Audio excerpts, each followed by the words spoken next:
the DVT, and then we'll discuss May Turner. So basically, we know about the Virchow's triad, that the thrombosis, especially in the veins, it is formed when there is a combination of alteration in blood flow with vascular endothelial injury and alterations in the constituents of the blood, like coagulation abnormality or platelet abnormalities. So all these factors, these three combined factors, the interplay of this lead to formation of thrombosis. Some terminologies, like when we say VTE, that includes DVT plus pulmonary thromboembolism. The VTE complex, that 2/3 are DVT, rest are PTE with or without DVTs. When we say unprovoked DVT, it's a DVT where no identifiable provoking environmental event is present. Proximal DVT is the DVT located in the femoral, in the popliteal, femoral, or iliac veins. Isolated distal DVT is the DVT located below the knee, confined to calf veins, and no proximal component is present. So what are the risk factors? So with age, the risk factor, with increasing age, the incidence of DVT increases. Women are more affected at younger ages. The ratio reverses in the elderly. Incidence is similar in blacks but lower in Asians. Almost 2/3 of the VT cases are isolated deep vein thrombosis, and 80% are proximal. 50% of the DVTs are unprovoked. That means no identifiable environmental event is evident. So what are the risk factors? The risk factors can be inherited, like thrombophilias or factor V Leiden or prothrombin gene mutation or protein C and S deficiency or antithrombin deficiency, or there can be an acquired risk factors like those which are overlapping with cardiovascular risk factors. The highest relative risk is with obesity, then hypertension, diabetes, smoking, hypercholesterolemia, CCF, COPD, CKD, frailty, previous VTE, connective tissue disorders. So what are the common precipitating environmental agents, factors? So immobility,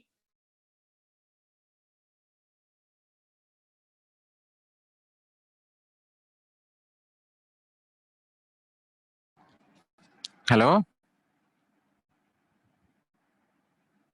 malignancy, venous insufficiency, pregnancy, or factors like acute stimulating cardiac devices, indwelling catheters, OC pills, hormone replacement therapy. So these are all the precipitating factors. A risk factor for thrombosis now can be identified in over 80% of the patients with venous thrombosis because of the various tests available. Some may have more than one risk factors. Approximately 20% of the patients with symptomatic DVT have a known active malignancy. 78% of the cancers were diagnosed before the event. So that means even in the around 22% of the patients, DVT can manifest even before the manifestations of the cancer. The most common sites include lung, which is highest, 17%, followed by pancreas, 10%, and rest are colon, kidney, prostate. There is higher association of distant metastasis and a lower 1-year survival when DVT is associated with malignancy. Coming to clinical features, the features are leg swelling, pain, warmth, erythema. Swelling is most sensitive, and warmth over the extremity is most specific. Pain and tenderness along the course of the involved major veins. There can also be some local manifestations, say for example an inguinal mass or any signs of malignancy. Now, while diagnosing DVT, the algorithm consists of assessing the probability of the DVT. So that is assessed by Wells risk score and modified Wells risk score. So what does that risk score contains? So it has a points given to each of the associated factors. Like if there is any paralysis or paresis, it is given 1 point. Or if the patient is bedridden for more than 3 days or major surgery within 4 weeks, it's given 1 point. Or if there is localized tenderness in the deep venous system, or swelling of an entire leg, or calf swelling 3 centimeter greater than the other leg, pitting edema, presence of pitting edema, or collateral non-varicose superficial veins, active cancer or cancer treated within 6 months, or alternative diagnosis more likely than DVT. So that is -2 points. So based on that, probability is assessed. 0 or less point means low probability, 1 to 2 points means moderate probability, and 3 to 8 means high. So what is modified Wells? So all the components of the original Wells plus history of previous documented DVT. The modified score classifies patients according to whether or not DVT is likely, that is 2 or more, or unlikely, a score of 1 or less. So how this Wells risk score helps? So if the risk score probability is low to intermediate, the next algorithm comes to do a D-dimer test, high sensitivity D-dimer test. If it is negative, no further testing is required. If the values are more, then the confirmation is required with the help of sonography. If the probability is high, then you can directly undergo a proximal compression ultrasound or whole legs ultrasonography. In case of high suspicion with negative USG, repeat USG can be done after 24 hours, or a CT can also be done. In cases where D-dimer may be positive due to comorbid conditions, you can directly go ahead with the sonography. Now coming to role of ultrasound, the ultrasound can be done in the form of proximal compression ultrasonography or whole leg sonography. The choice is usually institute specific. The problem with whole leg sonography is isolated distal DVT sometimes resolve or does not extend proximally without treatment and is associated with less severe complications. Thus, routine use of whole leg sonography has the potential to lead to the diagnosis of DVT that may not necessarily treated. Single repeat study 5 to 7 days after an initial negative study of proximal CUS predicts a less than 1% likelihood of VT over the next 6 months. So in the randomized control trials, comparing whole leg USG with the serial proximal USG, the rate of progressive VT during the follow-up was similar. In patients with asymptomatic proximal or distal DVT found incidentally, say during CT scan, the confirmatory diagnosis should be done with the help of compression ultrasound because anticoagulation has a before anticoagulation, because the sensitivity and specificity of CT is less. So coming to interpreting the USG, so when is the USG positive? So using ultrasound probe, the presence of thrombus is diagnosed by demonstrating non-compressibility of the imaged vein. The iliac veins, they cannot be compressed. The compression ultrasonography is less sensitive for the detection of calf veins and iliac vein thrombus, since these veins are less readily compressed. A negative test is one that demonstrates full compressibility of all imaged veins. Non-diagnosed, the USG may not be useful in case of morbid obesity, edema, recent surgery, skin lesions, contractures or leg casts. So in case of recurrent DVT, the problems are that 80% of the proximal USG studies remain abnormal at 3 months and about 25 to 50% are abnormal at 1 year. A positive ultrasound for acute thrombosis. So in case of recurrent DVT, how to diagnose? So the diagnostic criteria are an increase in the compressed venous diameter more than 4 millimeter compared with the previous ultrasound, or evidence of a substantial extension of thrombus within the same venous segment. A negative study is one where there is full compressibility of the all segments, or one with less than 2 millimeter increase in the residual venous diameter of both the proximal popliteal and the common femoral vein compared with a previous compression ultrasound. So coming to the differential diagnosis, patients with suspected DVT who had negative venograms. So the most common differential diagnosis is muscle strain, tear or twisting injury to the leg. Others include leg swelling in the paralyzed limb, lymphangitis, venous insufficiency, popliteal cyst, cellulitis or knee abnormality. Coming to provoked VT, it can be provoked by transient major risk factors like major surgery lasting more than 30 minutes or hospitalization or immobility for more than 3 days, or CS, or it can be some minor risk factors like surgery less than 30 minutes or hospitalization less than 3 days, pregnancy, estrogen therapy, or reduced mobility for less than 3 days. Sorry, this is less than 3 days. So, or there can be some persistent risk factors like malignancies, inflammatory bowel disease, or irreversible conditions like thrombophilias or chronic heart failure or end-stage malignancies.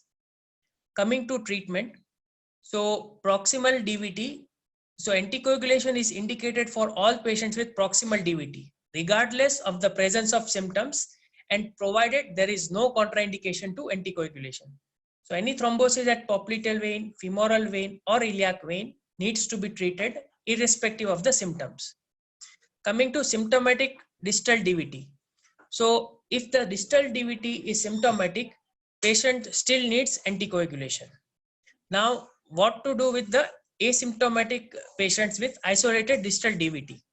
So which are the additional indications for anticoagulation in asymptomatic patients or in patients with symptomatic DVT who opt for surveillance?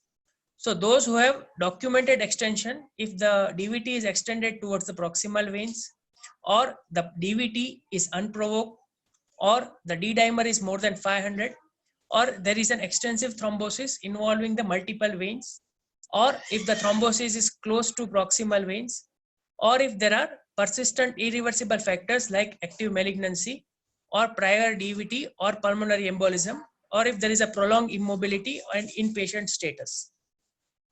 Surveillance without anticoagulation in isolated distal DVT. So in some patients, you can opt for a surveillance rather than treating with anticoagulation. Just a second.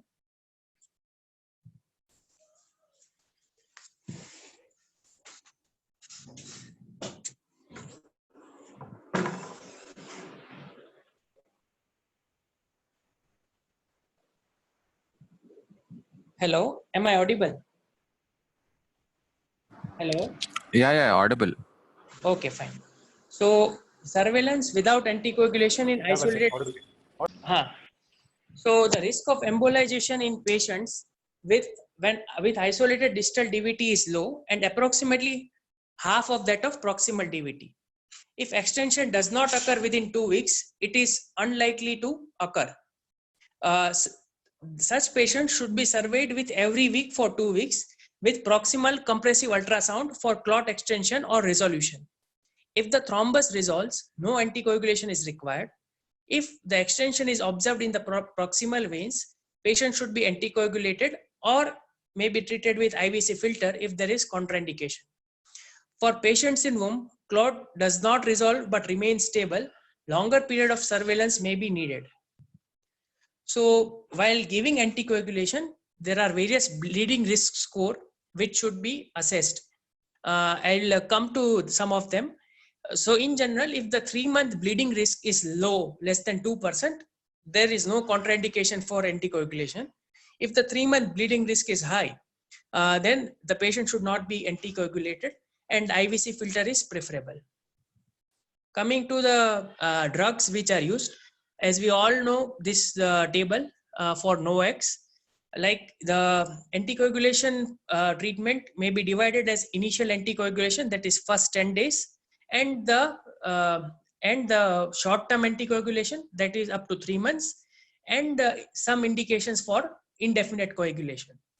So for the first 5, for the initial treatment, the choice of agents we have are apixaban, dabigatran, edoxaban, rivaroxaban, and VKS. So amongst them, apixaban and rivaroxaban, they can be administered as a single agent. You need not to treat pre-treat with the low molecular weight heparin. For dabigatran and edoxaban, pre-treatment with LMWH is necessary because in the clinical trials, this was what was followed. And in case of vitamin K antagonist, you need to overlap with the low molecular weight heparin while achieving the therapeutic INR of between 2 to 3. So which patients can be treated on OPD basis? Those who are hemodynamically stable, with low risk of bleeding, with no renal insufficiency, and when there is a home surveillance possible. So as I discussed, so drugs are low molecular weight heparin with warfarin and NOACs can be used. For most patients with first episode of DVT, anticoagulation should be administered for 3 months. So once we have decided that we are anticoagulating, 3 months anticoagulation is necessary. For patients with malignancy and DVT, low molecular weight is heparin for both long-term and initial and long-term anticoagulation. And similarly, for pregnant patients, low molecular weight heparin is the agent of choice. Varshit?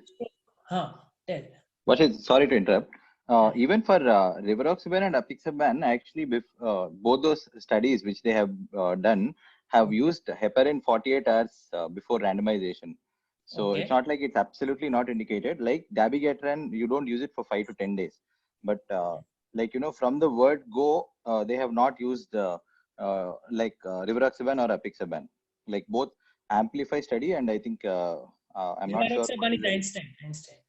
Einstein, correct. So both Amplify and Einstein study, both these studies have used heparin for 48 hours prior to randomization. So that needs to be kept in mind before we apply that rule. Because the way they are in those articles everywhere, what they are arguing of giving low molecular weight heparin before dabigatran is they are telling that the anticoagulation was like this only, like they have, I think they have given for 3 to 5 days and then they have started dabigatran. Yeah, so basically in the studies which edoxaban and dabigatran have been studied, they have given for 5 to 10 days. So the recommendation came out like that 5 to 10 days. Because in that case, it will be only 48 hours. So maybe that way they have excluded giving for 48 hours. Yeah. So for first 48 hours, we still need to give LMWH and then add on. I mean, in the initial coagulation period, what I meant to say is if you are choosing apixaban also, it doesn't mean that we can stop it like, you know, with the day 1 of that. And then from the day 2, if you're starting apixaban, it doesn't mean that we don't overlap. That's what I'm saying. So if you really want to follow. Like ESC 2017 and this up to date, in both of them, they are telling that rivaroxaban and apixaban, you can give directly. No need for pre-anticoagulation. So, but then the evidence is from these trials where they have given 48 hours of heparin. That's what I'm trying to tell, actually. So maybe we can give. Okay, fine. Yeah. Fine. Okay. So, rationale and indications for indefinite anticoagulation. So, the decrease in recurrence seen with prolonged periods of anticoagulation is achieved at the expense of increased risk of bleeding. So indefinite anticoagulation is most likely to benefit those with an increased risk of recurrence in whom the risk of bleeding is low. So what are the absolute indications for indefinite therapeutic anticoagulation? So first is unprovoked proximal DVT and symptomatic pulmonary embolism. For those who are at low to moderate bleeding risk, treatment is indefinite. Those with recurrence with and without anticoagulation. So the estimated risk of recurrence following cessation of anticoagulation in patients with first unprovoked VTE is approximately 5% per year after every year. So this risk is to be matched with the bleeding risk.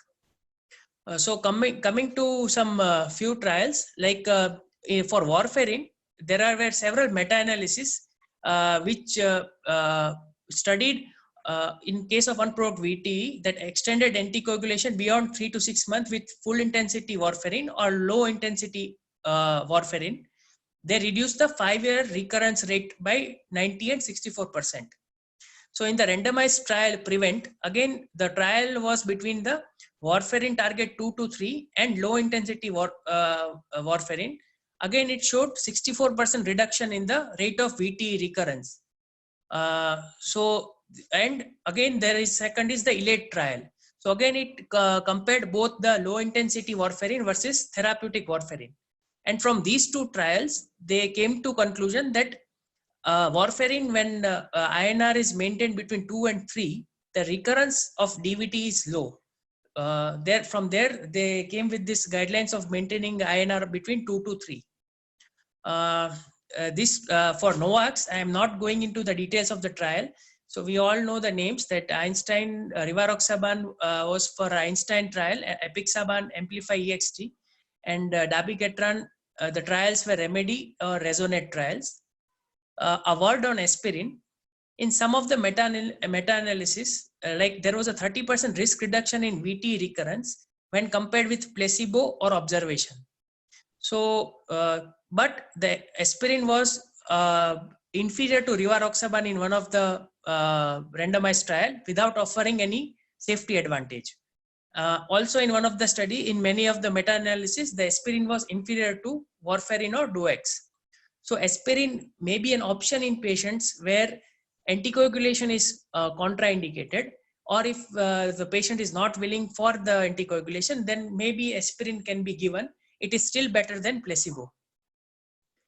Coming to malignancy, the decision to extend therapy indefinitely in this population, the many factors comes into play, like the risk of bleeding, malignancy, the type of malignancy, the stage of the malignancy, what is the treatment received, patient preference, and the life expectancy. If at all we are, if at all the oncologist want to give prolonged anticoagulation, low molecular weight heparin is preferred agent. So where are the gray areas for indefinite anticoagulation? So like in case of recurrent provoked venous thromboembolism or provoked venous thromboembolism with persistent, irreversible or multiple major risk factors like active cancer or antiphospholipid syndrome, or for those with unprovoked isolated distal DVT. In these cases, there is the indefinite anticoagulation decision needs to be individualized. So who are the patients who are unlikely to benefit with the prolonged anticoagulation? So those with provoked VTE with transient risk factors, like a healthy male with long haul air travel. Maybe if there are no other risk factors, we can anticoagulate him for 3 months, and then the further treatment may not be necessary. Or those with high risk of bleeding, like old age, prior bleeding, malignancy, renal insufficiency, liver failure, diabetes, thrombocytopenia, stroke, concomitant antiplatelet therapy, recent surgery, frequent falls, alcohol abuse, poor control of warfarin therapy, or reduced functional capacity. In these cases, again, they are high risk for bleeding and decision needs to be individualized. So which are the absolute contraindications? So absolute contraindications include active bleeding, severe bleeding diathesis, recent planned or emergency high bleeding risk procedure, major trauma, acute intracranial hemorrhage. These are the major contraindications. Coming to relative contraindications, these include recurrent bleeding from multiple GI telangiectasias, intracranial or spinal tumors, large abdominal aortic aneurysm with severe hypertension, stable aortic dissection, recent planned or emergent low bleeding risk surgery or procedure. So these are some of the contraindications for anticoagulation. Coming to the assessing risk of recurrence after a first episode of unprovoked DVT. So risk factors include proximal location, obesity, old age, males, non-zero blood group, early post-thrombotic syndrome development, high D-dimer values, persistence of residual vein thrombosis at the ultrasound. Interesting to note that in the ESC guidelines, the role of inherited thrombophilia as a risk factor for DVT recurrence is controversial. So which are some of the scores used for recurrent VTE? So this I have not included the details of the score because they are extensive. So, but the names are Vienna Prediction Model Dash score and HER2 HER-D002 score. Coming to one of the specific subsets of DVT, so that is phlegmasia cerulea dolens. Hope I am pronouncing it right. So that is again the second name of massive iliofemoral DVT. So it is a part of clinical spectrum that ranges from phlegmasia alba dolens to venous gangrene. So these patients usually present with sudden severe pain, swelling, cyanosis, edema, venous gangrene, and compartment syndrome that together impairs the arterial supply such that the circulatory collapse and shock frequently ensues. These are more common during 5th and 6th decades of life. the incidence is higher in females. It is the triggering factor is malignancy in most of the cases, and approximately 10% of the patients have idiopathic PCD. In lower extremities, left-sided involvement is 3 to 4 times more common than right. Upper extremity PCD is unusual and occurs in less than 5% of the patients. The manifestations may be gradual or fulminant.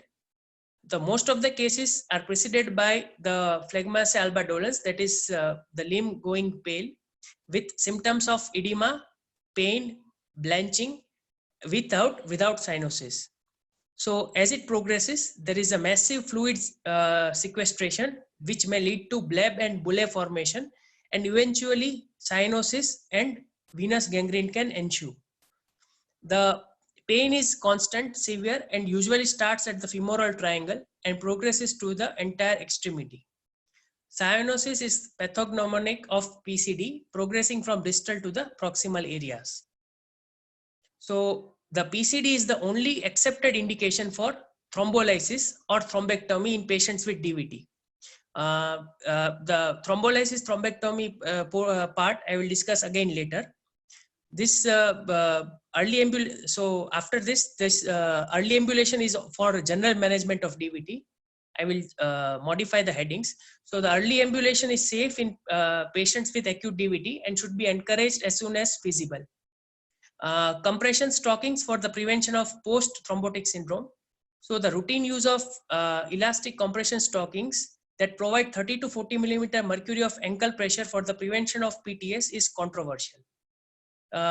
This preference is based upon randomized studies that have not shown clear, consistent benefit. If we are deciding to give compression stockings, they should be started after anticoagulation therapy within 2 weeks of the diagnosis and to be continued for 2 years. Contraindications to GCS include skin ulcerations, severe arterial insufficiency, allergy to the stocking material, and inability to apply stockings.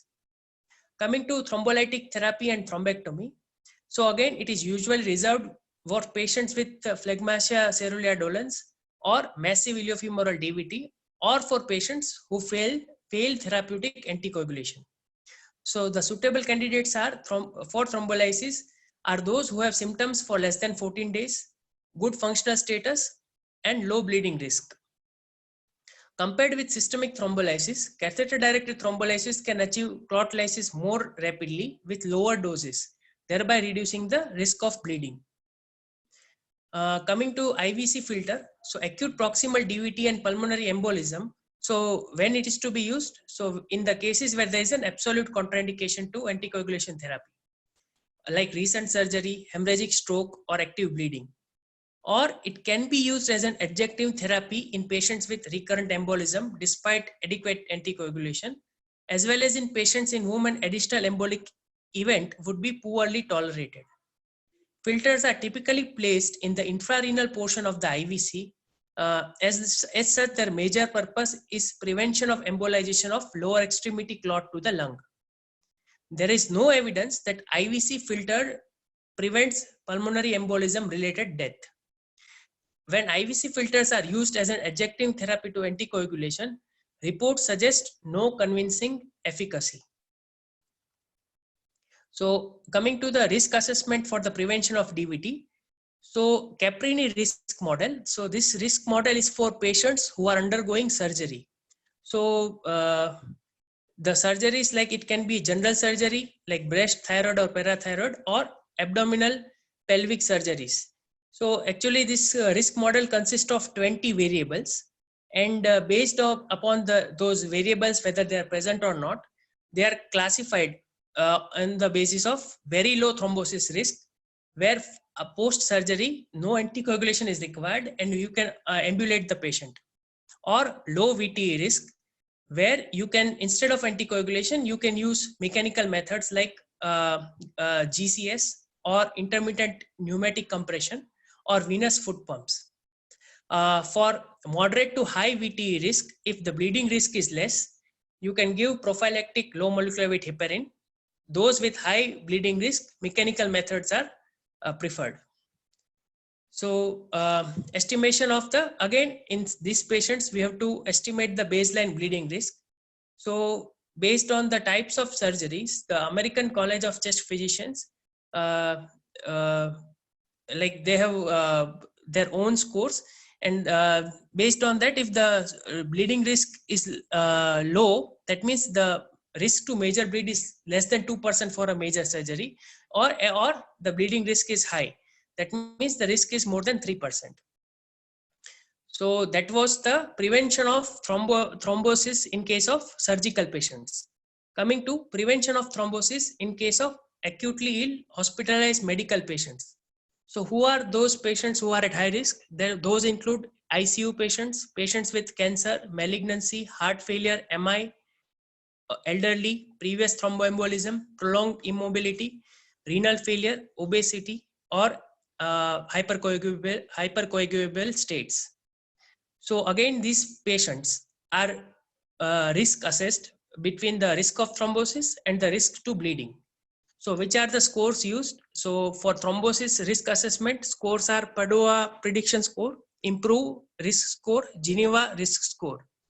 And for bleeding risk assessment, it is an IMPROVE bleeding risk model. Again, based on that, if the patients are low risk, no need for anticoagulation.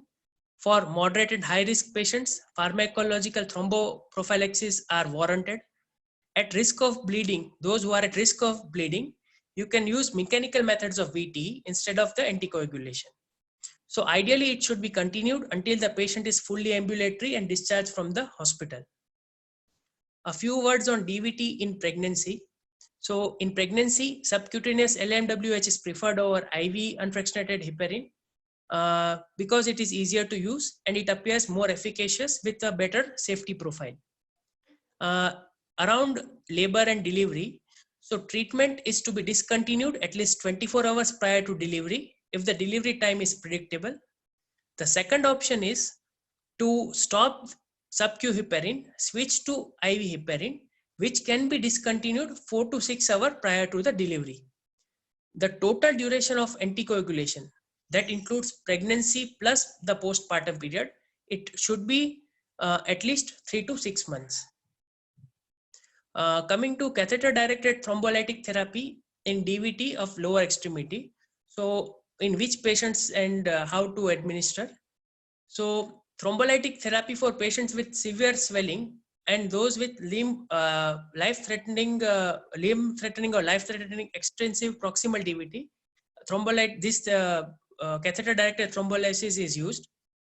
It results in more rapid and complete lysis of the clot compared with the anticoagulation alone, but it has no impact per se on recurrent embolism or mortality.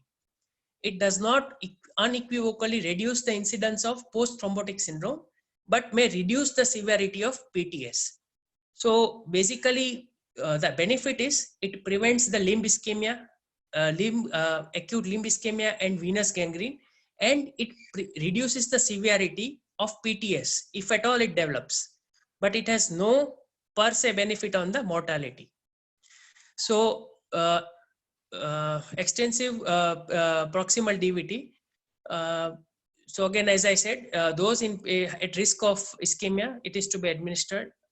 So symptoms should be present for less than 14 days. Patient should have life expectancy for more than 1 year with good functional status and a low risk. Sorry.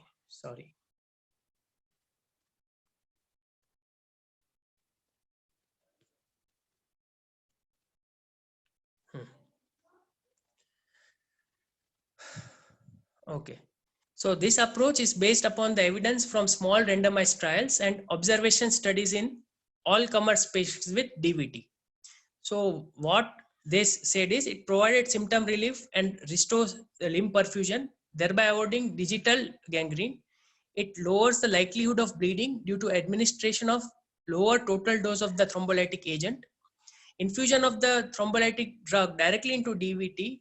So it is administered directly via multi-side hole catheter. The access site includes popliteal or common femoral or internal jugular vein. The guide wire is passed through the thrombus to a thrombus-free component of the vein. that is inferior to the thrombus.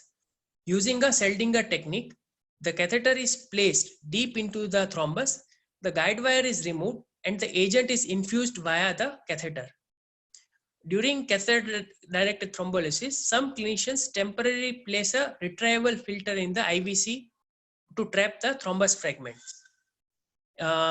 Tissue plasminogen activator is most commonly employed for CDT. The usual dose is about 0.5 to 1 milligram per hour. Anticoagulation therapy is generally continued before, during, and after the thrombolytic infusion when CDT is used.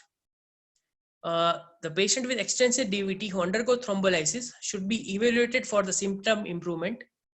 Venogram is performed 12 to 24 hours after the initiating the infusion, at which time a decision is made to whether to continue or discontinue the infusion. After 24 to 48 hours of the infusion, most of the thrombus should be dissolved. Infusion rarely extends beyond 48 hours.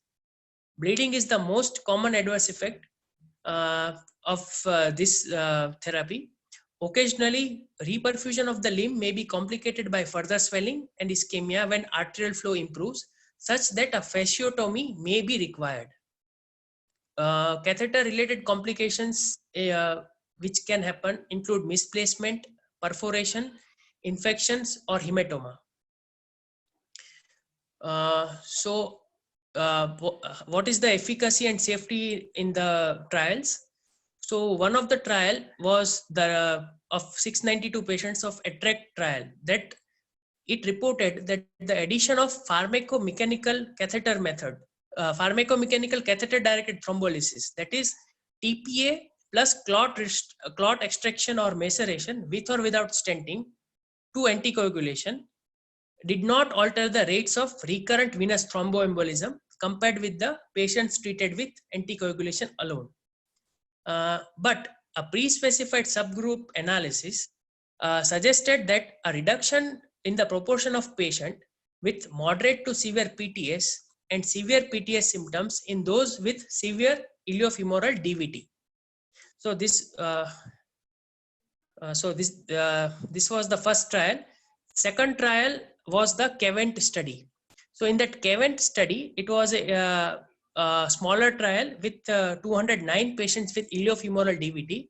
It also found that catheter-directed thrombolysis resulted in higher rates of venous patency, but lower rates of post-thrombotic syndrome at 2 years compared with those who were treated with anticoagulation alone.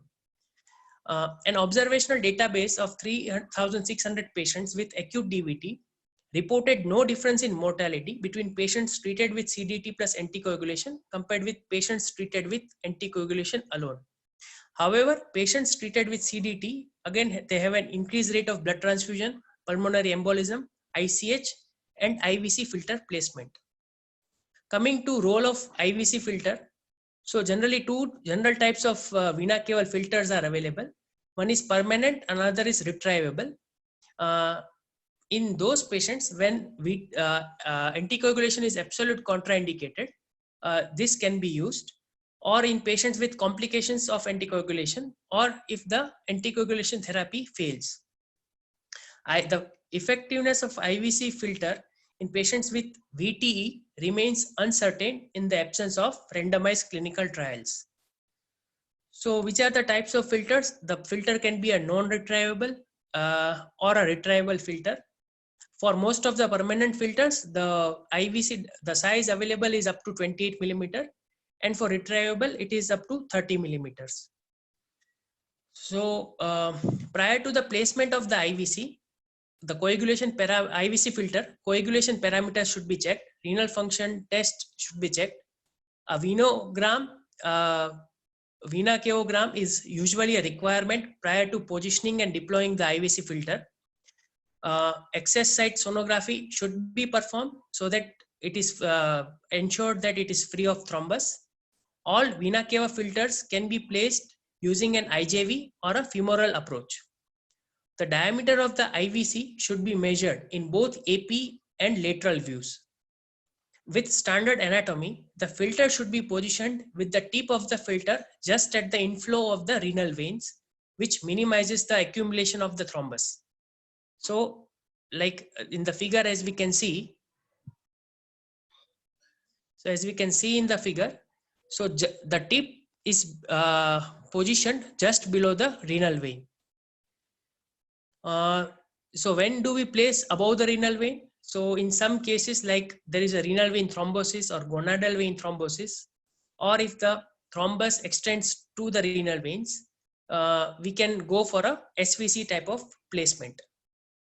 So what are the complications? Again, bleeding or infection at the puncture site, malposition of the filter, entrapment of the guide wire, allergic reaction to contrast, post-procedure complications related to access site like acute venous thrombosis, hematoma or AV fistula, or there can be a longer term complications like filter erosion, migration or embolization, or chronic thrombosis or recurrent embolism.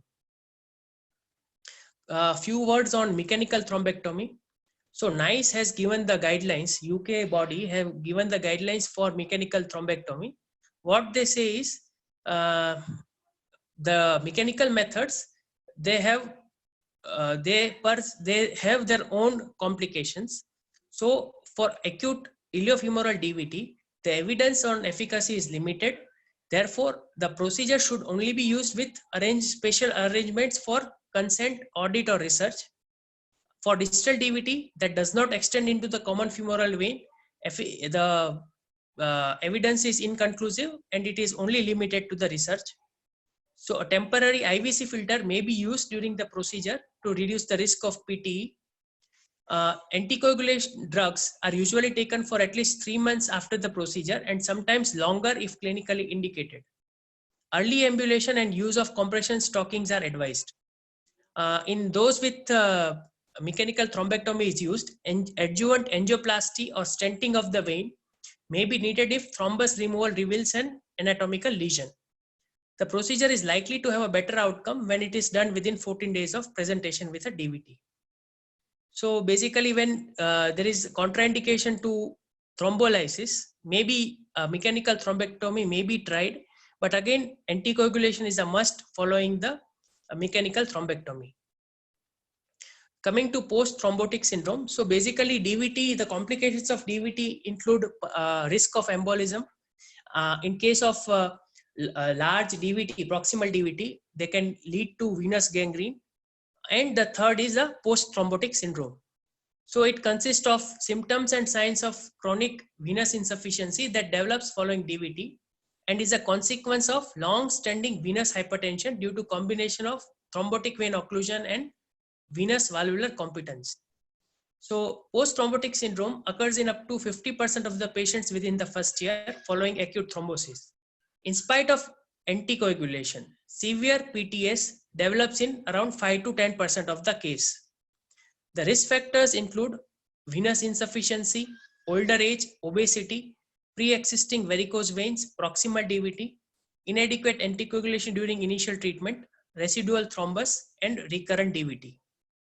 The clinical manifestations include extremity pain, limb heaviness, edema, skin pigmentation, or trophic skin changes. Diagnosis is predominantly clinical. Management includes limb elevation, exercise, compression therapy, and possibly pharmacological therapy. For all patients with chronic venous symptoms, limb elevation is suggested with leg exercises to increase the calf muscle strength and graduated compression stockings. For the patients who are unable to tolerate the compression therapy or who are not compliant with the therapy, or if the compression therapy is contraindicated, there is a role of horse chestnut seed extract. So the Villalta score is used for diagnosis of PTS and treatment evaluation. Endovascular recanalization may be considered in patients with chronic venous occlusion, class of CEAP 4 to 6. So what is CEAP? It is a clinical, etiological, anatomic and pathophysiological classification. This is the CEAP classification based on the factors. So if the CEAP score is between 4 to 6, you can the patient may be subjected for endovascular therapy. So a few words on upper limb DVT before conclusion. So upper limb DVT again can be classified as primary and secondary. The primary spontaneous upper extremity DVT is estimated to present between 1 to 4% of all cases of upper limb DVT. The secondary causes include central line or pacemaker leads or prothrombotic states, which are much more common. Primary extremity, upper extremity DVT is defined as thrombosis of the deep veins draining the upper extremity due to an underlying anatomical anomaly at the thoracic outlet, causing compression or repetitive venous injury. The syndrome is appropriately termed venous thoracic outlet syndrome, but is also referred as Paget-Scrotter syndrome or effort thrombosis. So the 60 to 80% of the patients with primary upper extremity DVT reports a history of exercise or strenuous activity involving dominant upper extremity prior to the onset of the symptoms. The strenuous activity like weightlifting, rowing, or in activities involving repeated overhead arm movements, particularly movements involving hyperabduction of the forearm. The average age at presentation is around early 30s and male to female ratio is 2:1. Symptoms are noted within 24 hours of the strenuous activity. Majority of the patients manifest with variable degree of neck, shoulder, or axillary discomfort, arm heaviness, or pain associated with upper extremity swelling. Swelling and pain typically improves with rest and elevation of the arm to the level of heart. But if the elevation is above the overhead, the elevation of the extremity will aggravate the symptoms. Coexistent signs related to brachial plexus compression also may be present. On investigation, there can be a congenital anomalies like cervical ribs or a supernumerary muscle or abnormal tendon insertions or abnormal muscular or tendinous bends. Acquired abnormalities include bony overgrowth due to bony fracture or hypertrophy of anterior scalene muscles or subclavius muscles, especially in the weightlifters. So pulmonary embolism from upper limb DVT occurs in around 4 to 10% of the case. So for patients with acutely symptomatic primary upper extremity DVT, anticoagulation is recommended. So anticoagulation helps to maintain the patency of the veins, reduce propagation of thrombus, and is effective for preventive pulmonary embolism. Unfractionated heparin may be used in case to facilitate rapid dose adjustment in patients who will undergo other interventions like thrombolysis or thoracic outlet decompression. So what is the management of these patients? So with primary upper limb DVT, with moderate to severe acute symptoms, thrombolysis or anticoagulation alone is suggested. And following thrombolysis, it is necessary to do surgical correction. So coming to catheter related upper limb DVT. So IV catheters can cause endothelial trauma and vein wall inflammation, which can result in thrombosis. Majority of upper limb DVT are due to peripherally inserted central catheters.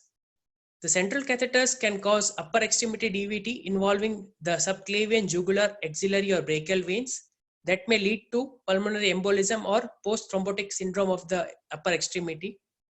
The majority of symptoms and signs of catheter-related thrombosis are related to the local effects of the thrombus, like phlebitis or venous obstruction. Although less common, symptoms and signs arising from embolization to the pulmonary circulation or paradoxically to the systemic circulation can also occur. A high index of suspicion for occult DVT is needed when susceptible patients present with symptoms suggestive of pulmonary embolism or acute neurological insult. Symptomatic care consists of extremity elevation, warm or cool compresses, and oral NSAIDs. For patients diagnosed with upper extremity catheter-related DVT, anticoagulation is suggested. For uncomplicated cases, 3 months of anticoagulation therapy should be sufficient. For patients who are diagnosed with catheter-related DVT, thrombolysis is not indicated. and patients with indwelling upper lip. So in those patients who have indwelling upper extremity catheters, per se, prophylactic anticoagulation is not recommended. But those in patients with malignancy, and if the catheter is left for longer periods, maybe prophylactic anticoagulation can be administered. Again, balancing the risk between the thrombosis and the bleeding.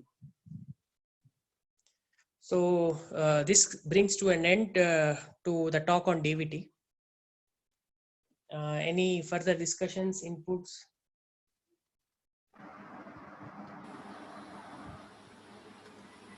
Varshit? Tell. Nothing. It was in depth. I think not much to add. But one thing I wanted to tell was about the dosing for this DVT and VT of NOACs. Okay, because why I didn't include was I thought for this one, this NOACs we can discuss separately, and in that I think we can. That was what I think, thought. I think that's correct. I think we can talk. I mean, we should discuss NOAC separately. Because Just that. I mean, both practical and theory, both it will come. Yeah. So the loading dose of rivaroxaban and apixaban is to be remembered for DVT and pulmonary thromboembolism. Both go together. VT. So I mean, for rivaroxaban it is 21 days, and for apixaban it is 7 days. And I mean, I think, like you said, we will discuss it later. I think you stop sharing. I think I'll talk while Lokesh is starting to share. No, I have that May Turner also. It is not. It's Okay. 10 minutes only. It's not. It's Okay. 3 to 4 page only. Basically. Okay. This Villalta score which you said, no? Villalta score which you said for post-thromb PTS. See, basically that's not. I'm not sure whether it is important or not, but then because we have a publication from our own institute, which is by BC Sir in 2015 or 14, it is in an International Journal of Angiogram about this catheter-directed lysis. There's not much data on streptokinase in use of DVT, but only we have published some 60 odd patient study. And in that, this Villalta score was actually significantly different. Post-thrombotic syndrome is significantly different when we use a catheter-directed lysis for DVT. So I'll just tell in brief about this.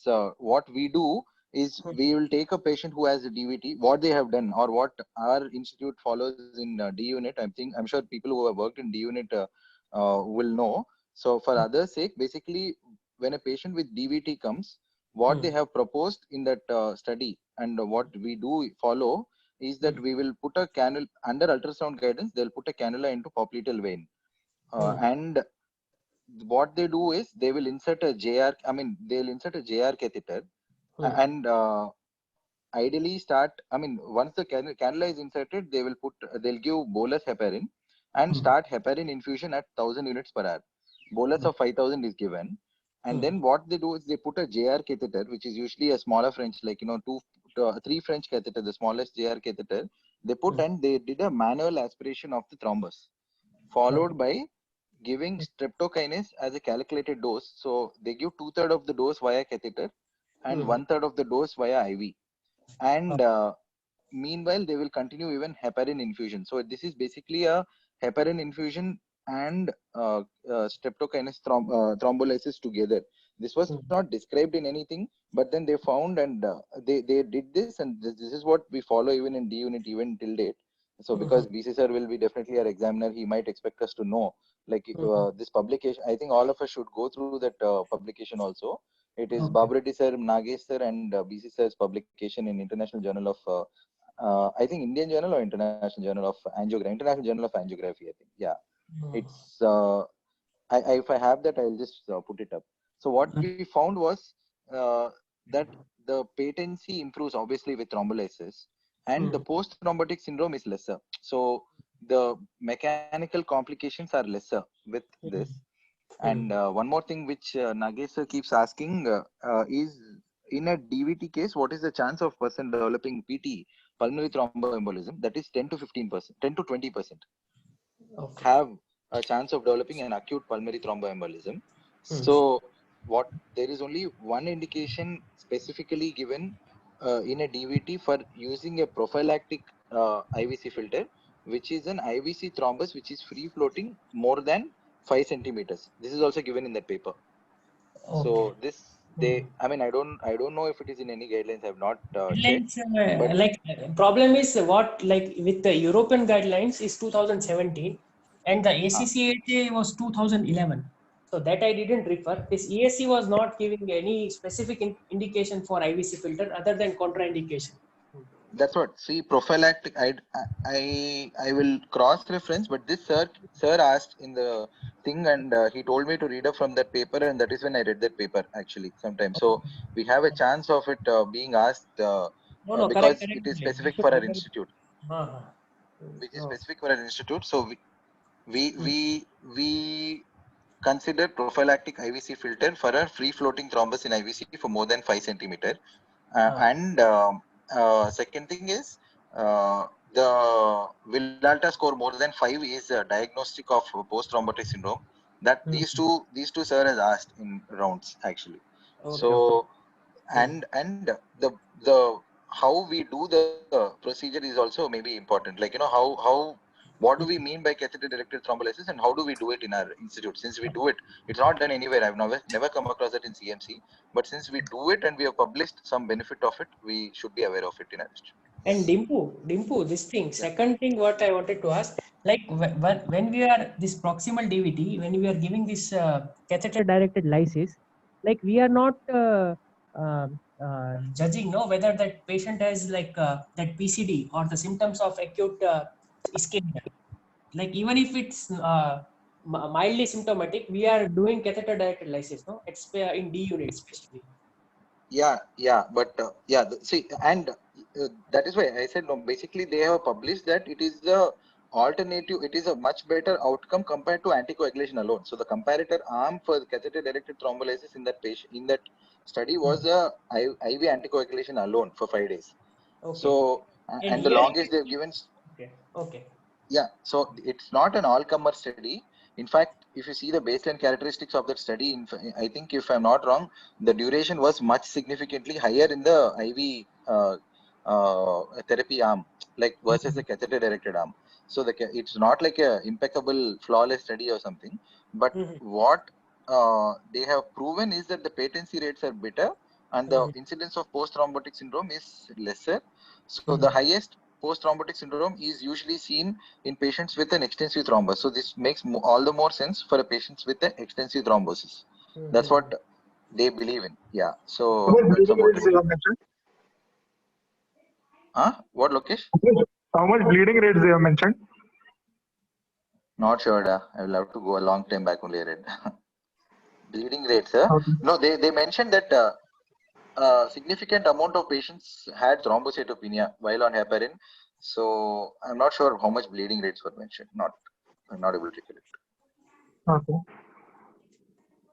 If Okay, fine. somebody can pull it up, I'm not with Yeah, the. I am putting.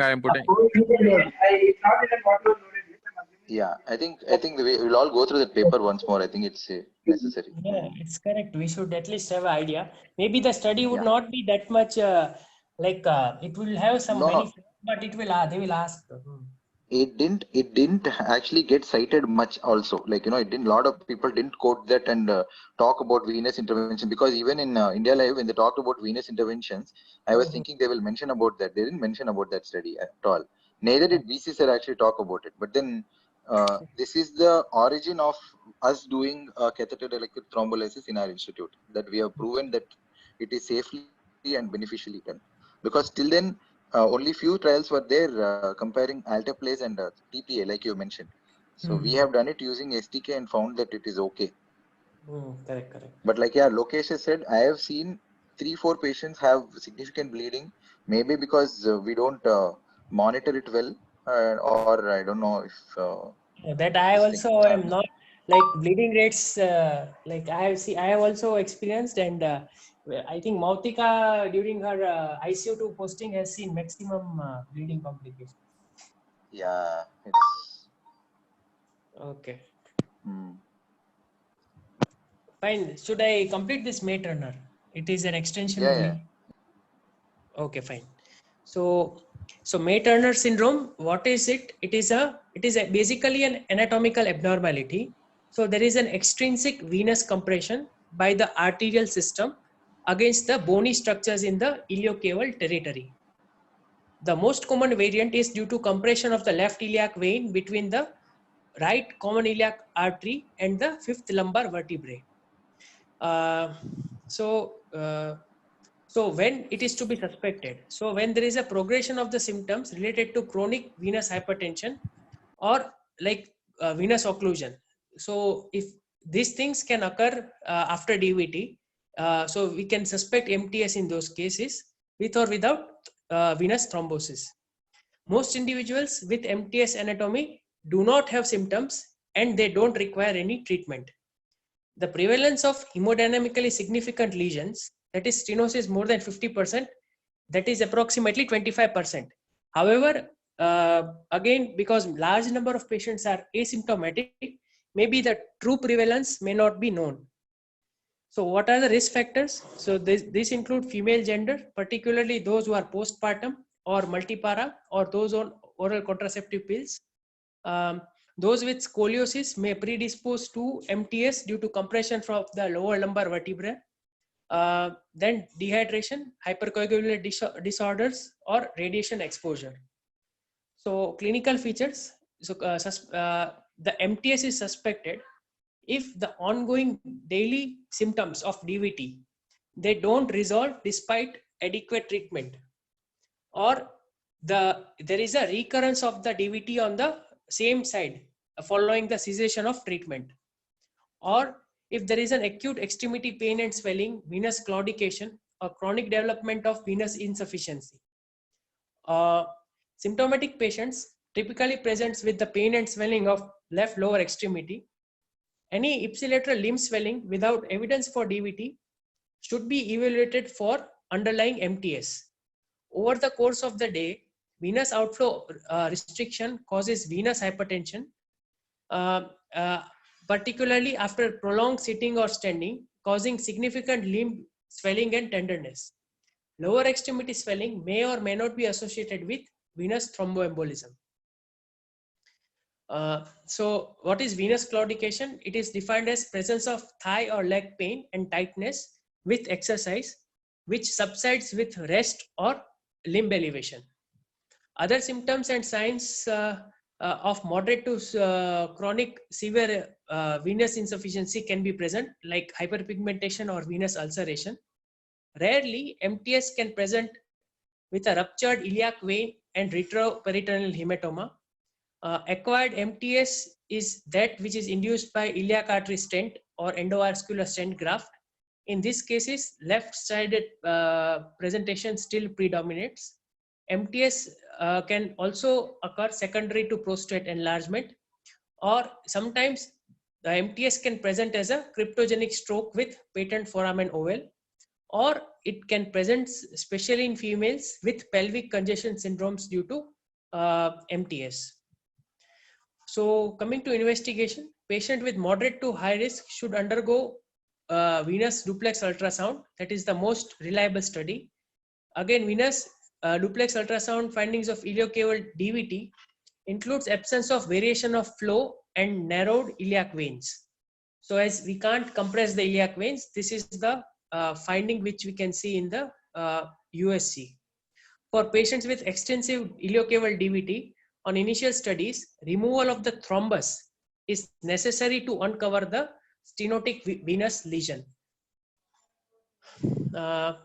So coming to the invasive imaging, like venography or intravascular ultrasound. So catheter-based venography is warranted if there is a sufficient level of suspicion for MTS in a patient with acute symptoms, or if the patient has advanced clinical manifestations of chronic venous disease, like the CEAP score of 4 to 6 or CEAP class 3 with massive edema. Obtaining 2 or 3 projections during the injection phase is important, since a pancaked vein that is externally compressed in the AP plane will not exhibit diameter narrowing in the AP view. Although no study has identified the degree of stenosis, what degree of stenosis will lead to the symptoms, some have suggested that the relief of symptoms is more likely when the stenosis is more than 50%. Simultaneous pressure measurements from both iliac veins can be obtained and compared normally. Ideally, there should not be any difference. An iliac pressure gradient of more than 2 millimeter mercury is considered important when evaluating the venous outflow stenosis. Coming to the role of intravascular ultrasound, the sensitivity and specificity exceeds 98%. IVUS shows precise morphology of the spur and can be used to estimate the severity and distribution of the pathology. IVUS is useful for determining the vessel diameter, aiding accurate stent placement, ensuring full expansion, estimating the gain in the cross-sectional area, and for identifying the in-stent restenosis. So what are the other causes which can be there for iliac vein compression? That can be a pelvic mass or uterine enlargement due to fibroid cancer or malignancy, or aortoiliac aneurysm, or retroperitoneal fibrosis or osteophytes.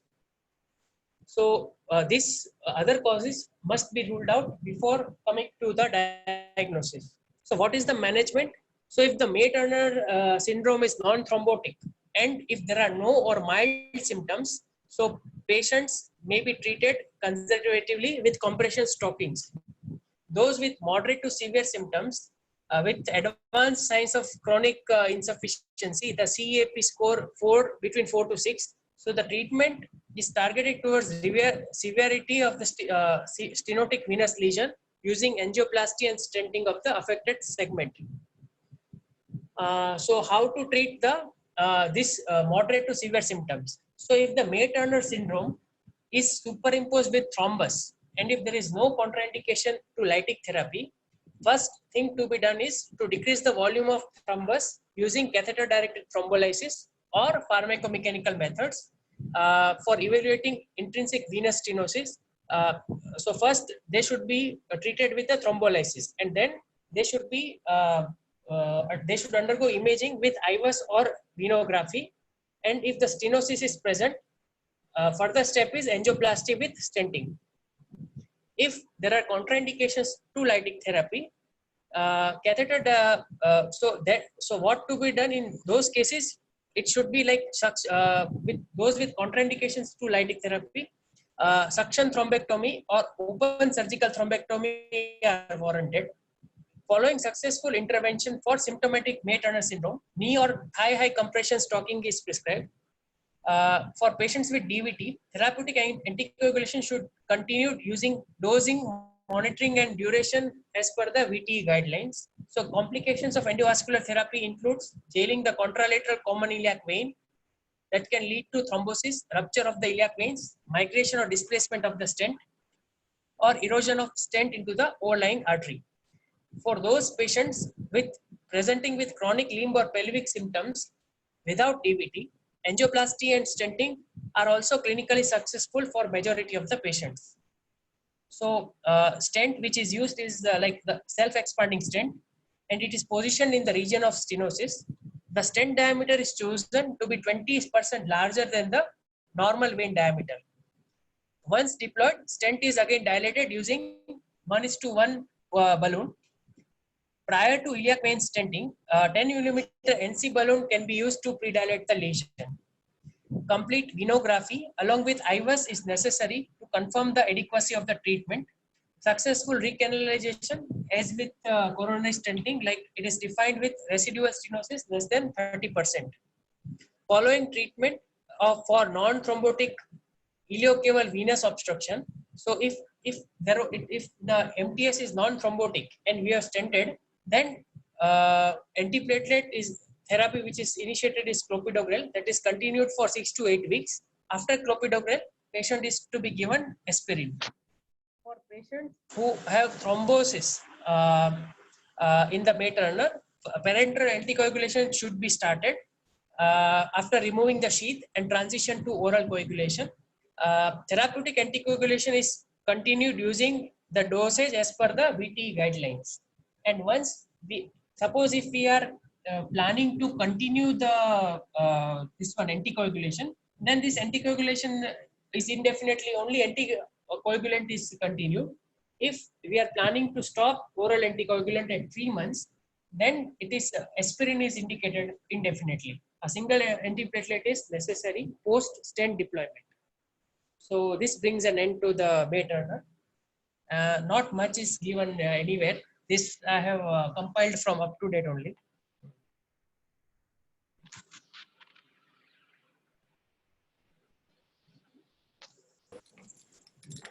Varshit, where did you prepare from actually? The whole thing? It was Which one? From good. UpToDate, man. UpToDate. Up to date. Okay. There's a page on UpToDate on May-Turner. Other than that, I couldn't find any source actually for May-Turner. Okay. Okay. Lokesh's Varshit, thing will very- take around 15 minutes. Huh? No, he has only one page, Lokesh. Yeah, Varun, what do we say? We'll have, Yeah, man. everybody is okay with it, right? Yeah. He is, Okay. he's ready actually. Lokesh, you're on. Sorry, I interrupted. Unless Naveen has caught him. Who? Naveen, huh? Okay. I mean, he's in ICU too, right? Varshit, thank you. Very nice presentation. Lokesh? Thanks.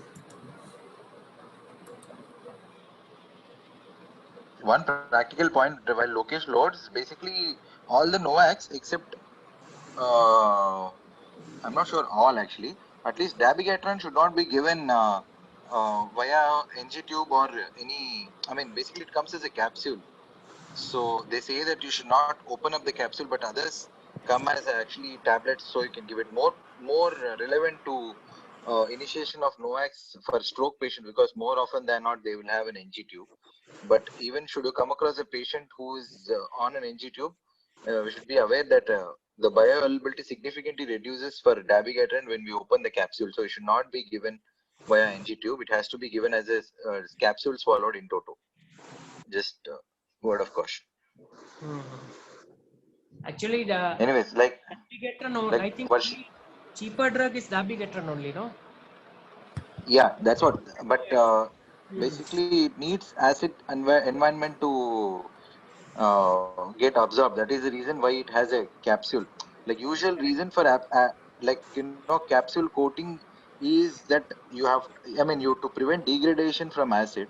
But on contrary, the dabigatran requires acid environment. So to prevent the high pH in the intestines from affecting the drug's absorption, they coat it with an acid milieu kind of a capsule coating.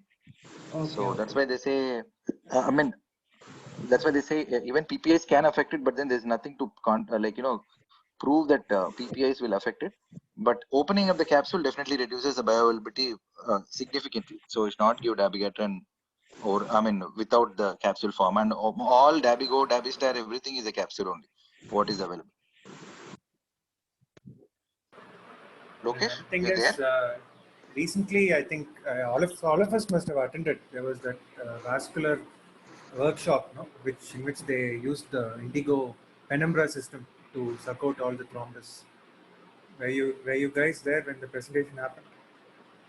No, Varun. At least I was not there. Where was it? A couple of guys. No. In our cath lab, a couple of guys had come from the US. So with Murali Krishna sir, so they've used the Indigo. That they use the Cat8 system to sort of do recanalization of the vein. They actually did it in an acute. So, we know that it's just a percutaneous mechanical thrombectomy. So quite an interesting thing to see. Nice. Oh, okay. Mm-hmm. It's there for arterial also, no? The same thing. Yeah. It's being used now for thrombus. Yeah, but it's just that we need to go down French sizes. For the venous, it's a bigger, but the system is the same. Okay. I think Penumbra is the company that makes it. Indigo Systems is the company that makes it. The system is called as Penumbra. Okay. And by the way, for Mainak is not there. Lokesh, no? Okay. where is he, man? I'm not sure. I think he's gotten stuck. Lokesh? Because until about 5 minutes back, I was with Lokesh. He was free. Now, if he's not responding, that means he's... Okay. Okay. Should I call him? Yeah, I guess you're calling. I'm calling, yeah.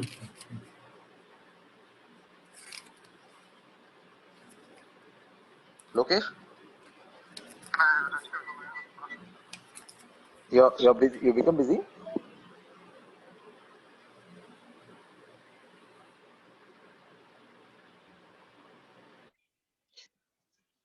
Varun, Lokesh has become busy, so I guess we'll have to take a recheck on that. 1 minute, 1 minute. I'm there. I'm pushing it to Gautam associate. Okay.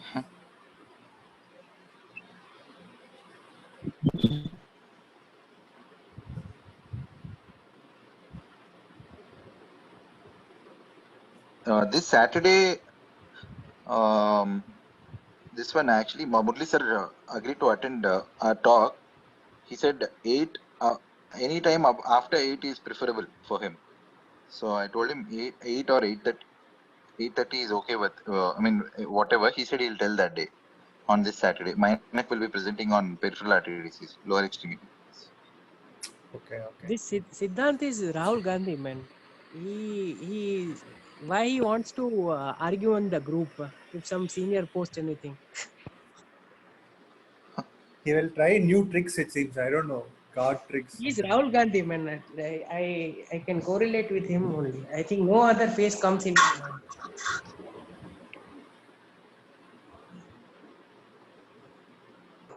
Yeah, okay, ready. Is it visible or not? It's visible, Lokesh. Okay. Post-operative atrial fibrillation is defined as new onset atrial fibrillation in immediate post-operative period and is the most important type of secondary AF, that is AF resulting from an identifiable primary acute condition. Post-operative AF, as you can see here, right-hand side upper corner, it occurs in 20 to 40% after cardiac surgeries. It occurs in 10 to 20% of the non-cardiac thoracic surgeries, and it occurs in 0.5 to 15% of the non-thoracic surgeries. So we'll come to the risk factors. Actually, risk factors have been divided into pre-operative, perioperative, and post-operative risk factors. Pre-operative, most of this we know. It is like pre-existing atrial substrate to develop atrial fibrillation. What are those risk factors? They are increasing age, male sex, past history of atrial fibrillation, congestive heart failure, diabetes, obesity, and COPD. And in addition to that, genetics. So these are the pre-operative factors. If they are there, the patient will already have some structural remodeling, which will be fibrosis. So fibrosis will lead to alteration in conduction velocities, and it will be a substrate for re-entry formation. So that way he can have atrial fibrillation. So this diagram basically shows you the linkage between the etiological factors and how the post of AF occurs. In perioperative period, which is usually 60 to 90 minutes of the operative period, because if we are directly simulating the atria or manipulating the heart, then by atriotomy or cardiopulmonary bypass, the pathological mechanism proposed here is there will be connection remodeling. There will be decrease in the number of connections. So as we can understand, if connections have decreased, then again the connections are important for rapid conduction of the action potentials. So if they are not there, then again, like previous mechanism, conduction velocities will slow down, and again it will favor re-entry mechanisms. So in post-operative AF, important factors are autonomic nervous system stimulation, inflammation, and oxidative stress. In addition to that, electrolyte disturbances, atrial stimulation, pulmonary infections, which occur very frequently, and prolonged mechanical ventilation. So what these will do is, these combined, all these three risk factors will lead to electrical remodeling. They will cause decrease in effective refractory period, so that now the atrium can get stimulated at much faster frequencies. And also there will be altered calcium handling, which will lead to increase in the DADs. So that will lead to triggered activity. So overall, there will be substrate for re-entry and there will be substrate for triggered activity as well, leading to post-operative AF. Post-operative AF usually peaks at around 2 to 4 days after the surgery, and maximum recurrences after once it has occurred occur in the first week after the surgery. And most of the post-operative AFs revert spontaneously. So how to manage? Again, the management is like they have divided management to pre-operative, perioperative, and post-operative things. So coming to pre-operative, we have to identify patient at higher risk. As I told you, you have to identify the risk factors. You can't actually manipulate most of them, but you can control the controllable risk factors. Like if patient is in overt congestive heart failure, you can control his heart failure. If COPD is uncontrolled, then you can control the COPD before taking up the patient for surgery. So that means you have to optimize the hemodynamics before taking up the patient for surgery. Then the third thing which is given is correction of electrolyte imbalances, including magnesium. This is actually multiple studies on magnesium have not shown any benefit, so it is not recommended in the guidelines to be administered pre-operatively. Coming to pharmacological prophylaxis, there are various drugs which have tried, but according to guidelines, beta blocker is class 1 according to ESC. Amiodarone is class 2A according to both ESC and ACC guidelines. Sotalol and colchicine are class 2B according to ACC guidelines. So these 4 drugs can be used prophylactically to prevent post-operative AF. And various other drugs which have been tried to prevent atrial fibrillation. This mnemonic I made that is nonsense. PUFA, colchicine, corticosteroids, magnesium, and statin have been tried without any benefit, so they are not recommended. In perioperative period, if the drug prophylaxis is contraindicated, if none of these drugs can be used, then you can do posterior pericardiotomy, because that is the recumbent side and that leads to inflammation and irritation of the atria. So they recommend posterior pericardiotomy so that you are removing the source of atrial irritation only from the atrium.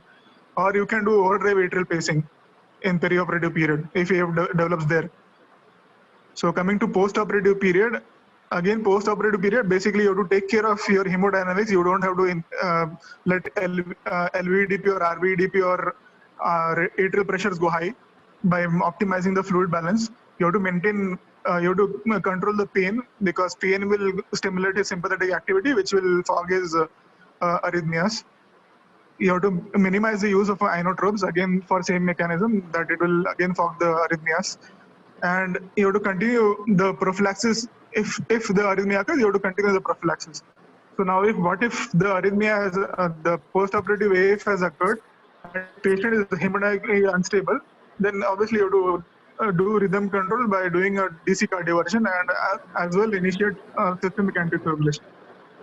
If the hemodynamic instability is not there and patient is symptomatic, again you have 2 options, whether you can, if he's overtly symptomatic, then you have to consider cardioversion, or if he's not so symptomatic, then you can just do a rate control and follow him up. So these are the 2 guidelines. ESC, I'll come to ESC first. The ESC recommends for prevention, beta blocker is class 1, amiodarone is class 2. All these drugs we know, just the class of recommendation is different in post-operative AF. Beta blockers is class 1 for prophylaxis, amiodarone is class 2A. The ESC basically is for cardiac and thoracic surgeries, not for non-thoracic surgeries.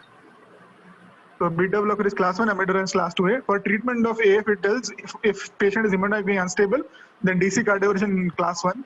If he is symptomatic, then antiarrhythmic therapy, basically amiodarone, class 2A indication. If he is asymptomatic, then you have to do only rate control with oral anticoagulation, and as per Chadwa score, that is class 2A indication.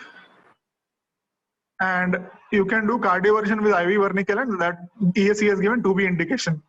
Along any of these you do, once a patient has developed AF, we have to consider anticoagulation, that they have given class 2A indication in ESC. Coming to ACC, ACC is actually slightly different. Here they have removed beta blockers from prevention, and for prevention, amiodarone is 2A, sotalol and colchicine is 2B. Sotalol and colchicine was not there in ESC. And in ACC treatment, they recommend once post-op AF has developed, unless patient is hemodynamically unstable, and it means he is stable, then you have to control the rate with beta blocker, that is class 1. If you can't use beta blockers, then, or it is not getting controlled with beta blockers, you add CCBs, that is again class 1. If it is not getting controlled with beta blocker or CCB, you do a cardioversion with ibutylide depending on his hemodynamics, or you do DC cardioversion, that is 2A indication. If patient is getting recurrent arrhythmias, recurrent atrial fibrillations, or having refractory atrial fibrillation, then you have to use antiarrhythmics in the form of amiodarone. If patient has well-tolerated AF, here the recommendation is same between ESC and ACC. If it is well tolerated, then you do just rate control and OSC. As I mentioned, most of the atrial fibrillations post-operatively are spontaneously terminated, so you just have to follow them. So most of the patients will have sinus rhythm on follow-up, and you have to continue oral anticoagulations in them as per Chadwick score. So I'm done here. The below table is not important.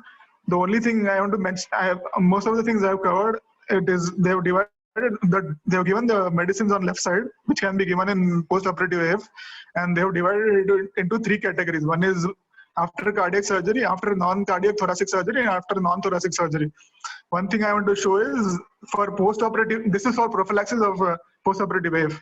One thing I want to show is there is no evidence to prevent post-operative AF for non-thoracic surgeries. And the first column is showing strong evidence against the perioperative initiation of beta blockers. So you should not use beta blockers for non-thoracic surgeries to prevent post-operative AF. The studies which they have done, they have found that beta blockers have trend towards improvement in long-term mortality, but that is not statistically significant, but it ended up significantly increasing the stroke events. So that has a recommendation against use in non-thoracic surgeries. I'm done. This one, Lokesh. Yeah. This Javed sir, when we were in first year, he had put one a clinical scenario, and what he had discussed was like the conclusion was that for patients of AF who develop AF like pre-operatively, like even if at discharge they are in sinus rhythm, we have to assess the Chadwick score, and based on that only we have to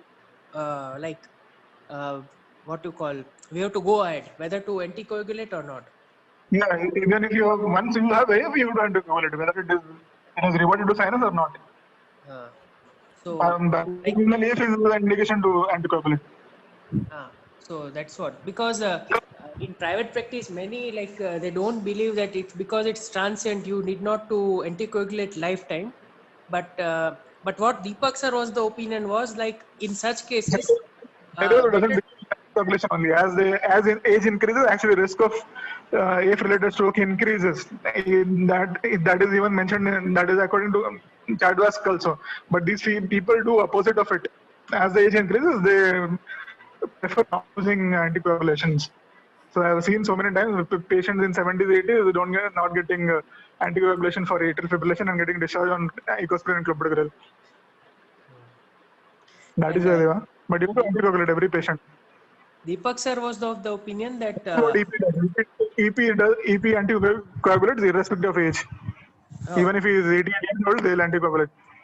No, Deepak sir was the opinion of like if there is a transient perioperative AF, then maybe post discharge we can do a 7-day halter.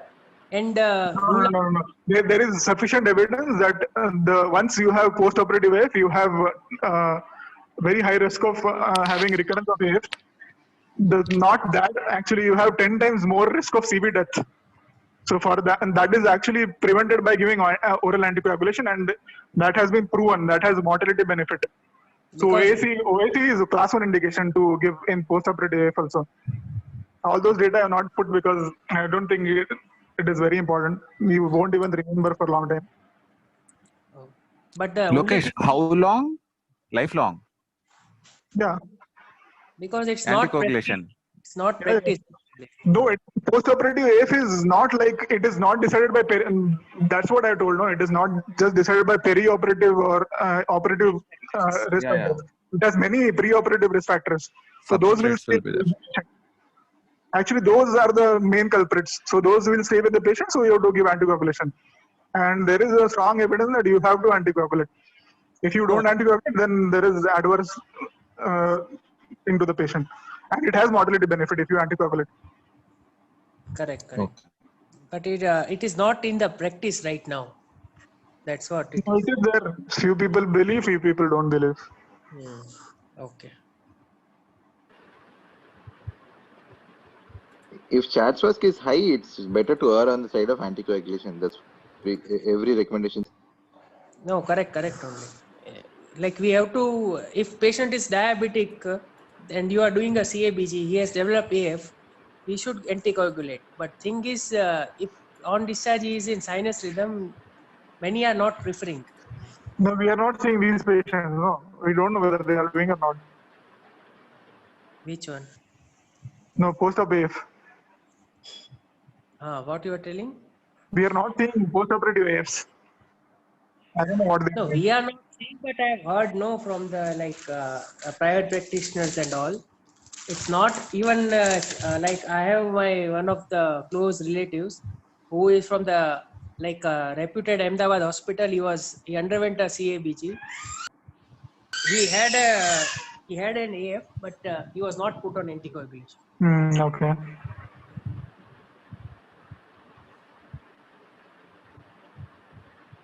Okay, One thing I thanks. want to tell in this context is that if we do a Cox-Maze procedure, no, which we do sometimes, post-Maze procedure, presence or absence, irrespective of AF, post-surgery, we need to give anticoagulation for 3 months. Just remember that. Because though Maze procedure is done, for the healing to happen, it takes 3 months. So they say if there's been no recurrence, and if the Chatsworth score allows you to discontinue, provided it was not for a severe MS patient, I mean. So then you can stop it after 3 months post Maze procedure. But for the first 3 months, you still need to give anticoagulation. That's one. And another problem you might face while anticoagulating, because we are talking about post-op setting. So, I mean, anticoagulating in the post-op setting will have to like be okay. I mean, the primary surgeon has to be okay with it. Hence.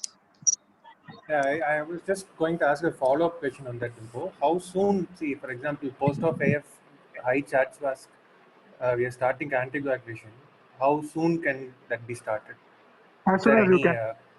No timing As soon given. as as soon as No, as soon once as the these guys drains are are out. okay. Yeah, once the drains are out Yeah, and I guess. things like that, right? Okay. That's what. See, because most of the time these guys are on heparin unless they're Heparin actively anyway. bleeding. Like because, yeah. So oral. By the time they're discharged, if they continue to be in AF, there's definite strong indication to continue on anticoagulation. And like Lokesh is saying, basically, if they're in sinus rhythm, if Chatsworth is especially high, pre or post. I mean, obviously post surgery it's not going to increase. So pre-surgery, if it is warranting anticoagulation, it's better to give them anticoagulation than not. That's what they say. Okay. Fine. Especially if it's been a cardiac surgery, because we have only irritated it more. I mean, I mean, logistically speaking, I think what they mean is that we have only caused more chance of it going into AF, apart from aside from what they already have, like age and increased delay pressures, whatever. Like, Correct. We've given it more reason to fibrillate. yeah. That's more precise way of putting it. Yeah. Okay, Lokesh, I think you have presented it in a record time. Because Yeah. No, and this was a 20-page review article. Huh? He's finished it off in 10 minutes. Nice. No, he told what nothing much is there in that review article. Because No, I the know, but treatment I'm saying you part is big managed to. and all of it is bullshit because everything has been discarded by the guidelines. Everything is negative. yeah. Okay. All Fine. right, then if that's all, So we'll yeah.